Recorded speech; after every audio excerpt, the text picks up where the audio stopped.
Hi, my loves. This is Isabella Sanfilippo coming at you from WCHS Wall Township, and you're listening to the I Love You podcast, and we're about to go on a deep dive. So, I've had this idea for a while, but I totally forgot about it until yesterday, so I'm really excited to finally do it. Music is so powerful. The amount of work I do when I'm not listening to music compared to the amount of work I do when I am listening to music is crazy. Every time I need to power through something, I relapse back into my Hamilton era, and I literally work at the speed of light. The other day I was making a trifold for Operation Peachtree, and I turned on the Hamilton soundtrack, and I hammered it out in an hour, and I was really happy with how it turned out. And I painted it too, so I don't know how I did that, but it's the power of music, the power of Hamilton. Even when I'm doing homework, if I put on music in the background, I just feel more productive. And this is actually proven too. So there is a Stanford study that shows that music can help you concentrate better. It says, rather than distracting college students, a Stanford study found that music moves the brain to pay attention. Researchers utilized music compositions from the 1800s in their study and found that music engages the areas of the brain involved with paying attention, making predictions and updating the event in memory. They believed that music choice was influential in brain processing, revealing the goal of the study was to look about how the brain sorts out events. But the research also revealed that musical techniques used by composers 200 years ago helped the brain organize incoming information. Mozart, Bach, Beethoven can help students categorize information, which is an influential asset to studying. Basically, in short, what this said is when you're studying, listening to classical music can help you memorize things better and store them better in your brain, but it is proven that all different kinds of music can help you with brain function and cognitive function, so we'll get into that a little bit later.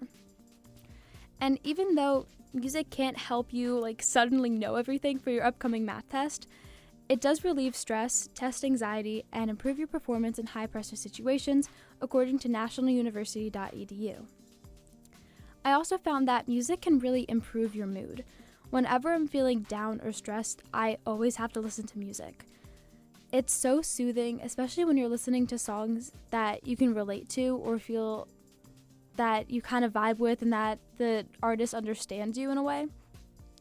And that's the reason why when we're sad, we listen to sad music. And when we're happy, we listen to upbeat music. Or even when we're at the gym and we want to get hyped up, we listen to songs that can do that. And I keep that very vague because when I'm working out, my playlist can go from Drake to Taylor to Victorious and all of the old Disney 2010 songs. So whatever floats your boat.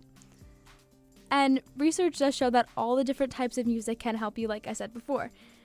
So here are some quotes from PPL-PRS, a British music licensing company.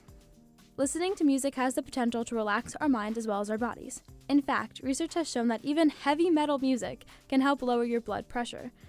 And with high blood pressure, both a cause and symptom of stress, this shows that even the most intense music can help you cope with stress. Then they also say, it's not only your blood pressure that listening to music can lower, but also your cortisol levels. Cortisol is a human stress hormone, and the higher it is, the more stressed we feel. Research has shown that symphonic music can lower cortisol levels, regardless of the listener's music preferences. Whether you're into the Beatles, Beethoven, or a heavy metal band, it might be worth popping on your favorite playlist while you're at work too, to help manage your stress levels and boost your motivation. But I find that when I'm in a yucky mood, I just have to listen to music. I'm not super sure what brings on these moods, but it's just that feeling of uncomfortableness, and I could be just perfectly fine sitting at home or at school getting work done, just minding my business, and suddenly I feel ugh. And when I get like that, I turn on my hype playlist, which is, again, kind of all over the place. I have the one song from Trolls, Get Back Up Again, but hear me out. They're all happy, and they put me back in a good mood, and there's science that backs us up as well, so take that. When you listen to music, your brain releases dopamine and other feel-good chemicals. The reward system in your brain is activated, causing your mood to go up. Happy, upbeat music causes our brain to produce chemicals like dopamine and serotonin, which evokes feelings of joy, whereas calming music relaxes the mind and body. So if you want to feel happy, listen to happy music, listen to Trolls. And I just can't say enough how much music helps us, because if you think about it, music is also such a good source of connection. If you and someone else like the same bands or artists, they automatically become easier to talk to. And on the flip side, if you don't have similar music tastes, you guys can share songs and also have something to talk about too, because it's interesting to see other people's music tastes and the music that they like. Music provides just so much, whether you're in a band or orchestra. Especially at this age, music is so important because it's a big form of expression. And I also think that all different songs have colors.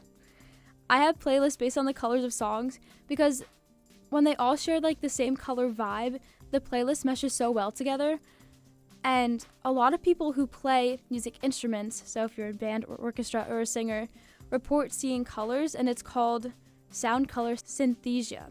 I don't know if I pronounced that correctly, but it's very interesting, and I'm not gonna like self-diagnose myself with sound color synesthesia, but I do think that all songs have colors, which I find is interesting.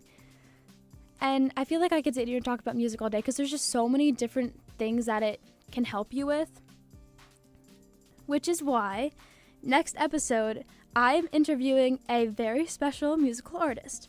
So stay tuned for the mystery singer and songwriter. Thank you for listening to the I Love You podcast. I'm your host, Isabella Sanfilippo, and until the next deep dive, I love you.